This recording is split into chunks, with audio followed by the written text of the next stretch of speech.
tayo ng ating simbahan. Nasa loob tayo ng ating simbahan.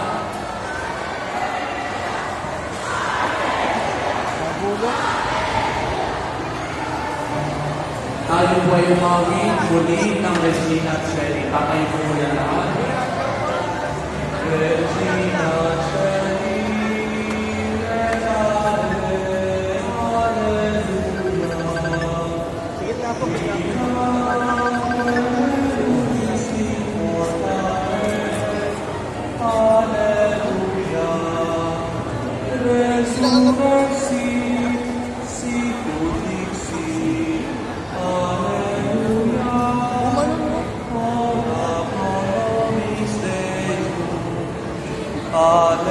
Hallelujah. Isa pa po. Regina Coeli.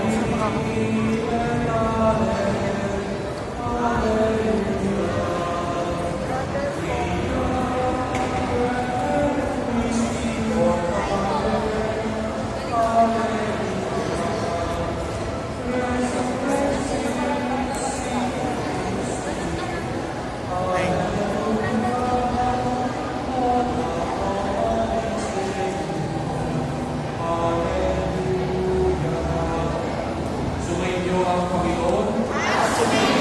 Ang mabuting balita ng Panginoon ayon kay San Lucas. Noong panahon iyon, samantala nagsasalita si Jesus, may isang babae sumigaw mula sa karamihan at nagsabi sa kanya, "Mapala na babae nagdala sa iyo sa kanyang sinapupunan at nagpasuso sa inyo." Ngunit sumagot siya, "Higit na mapalad ang mga nakikinig sa salita ng Diyos at tumutupad nito." Ang mabuting balita ng Panginoon. Mga kapatid, kaysa ng mahal na Birheng Maria na dumadalangin para sa atin, halinang tumulog sa Ama ng buhay para sa ating mga kaibigan at ating sambitin. Panginoon ng buhay, tingin ang aming panalangin. Para sa banal na simbahan, upang tulad ng mahal na Birheng Maria ay kanyang isang buhay ang salita ng Diyos, manalangin tayo sa Panginoon. Ng buhay, tingin ang aming panalangin.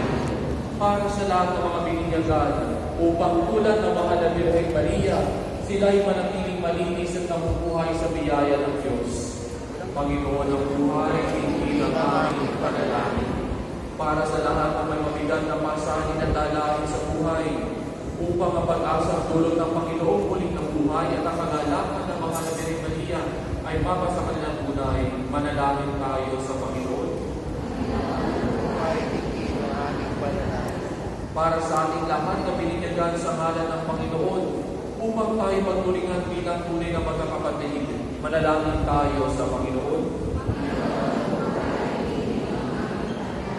Manalangin tayo. Ama namin makapangyarihan, tingin ang pananampalataya ng iyong bayan. Itulog mo man sa loob namin ang may kagalakan at pananalig ang pinadadala mo sa aming buhay sa pamamagitan ng Jesucristo kasama ng Espiritu Santo magpasawalang hanggan. Amen. Dasalin po natin ay isang Ama namin, Sumasalaan ka sa malay na ngalan mo, nasa pamang kaharian mo, sundin ang loob mo dito sa lupa para sa langit. Bigyan mo kami ngayon ng aming kakanin sa araw-araw, at patawarin mo kami sa aming mga masaya, para kami mapapatawa namin sa pinakasala sa amin. At huwag mo kami ay pulot sa puso, at kailangan kami sa amin sa matuwa ka at magalak o Birheng Maria, Alleluia, sapagkat tunay na muling nabuhay ang Panginoon, Alleluia.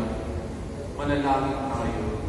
O Diyos, na sa pamamagitan ng muling pagkabuhay ng iyong anak, na si Jesucristo ang Panginoon namin, minarapat ang panigayamin ng mundo. Hinihiling namin sa iyo na alang-alang sa Birheng Maria, na kanyang ina ay mapagtan namin ng kaligayahan sa buhay na walang hanggan. Sa pamamagitan ni Kristo aming Panginoon, kasama ng Espiritu Santo, magpasawalang hanggan. Amen. Luwalhati sa Ama, sa Anak, at sa Espiritu Santo,